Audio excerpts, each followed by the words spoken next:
বিসমিল্লাহির রহমানির রহিম। আসসালামু আলাইকুম। আমার সেই 13% টমেটোর গাছ থেকে আমি আজ প্রথম কাঁচা টমেটোগুলো হারভেস্ট করব। বর্তমানে বাজার 60 থেকে 70 টাকা আছে, যেগুলো পাকতে পাকতে হয়তো বাজার খুবই কমে যাবে। তার জন্য আমি কাঁচা টমেটো সবজি হিসেবে সেল করে দেব।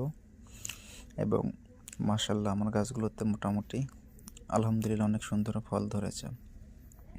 আজকে মোটামুটি এক গামলা প্রায় 10 থেকে 12 কেজি টমেটো সংগ্রহ করব এবং কত টাকা সেল করি, কত টাকা বিক্রি করা হয় সেটা আপনাদের পরবর্তী ভিডিওতে জানিয়ে দেওয়া হবে। এবং ফলগুলো সংগ্রহ করতেছি, দেখুন ছোট একটা বালতি ভরে। এবং আমার যে একটা বল ছিল, আলহামদুলিল্লাহ আমি এক গামলা পরিপূর্ণভাবে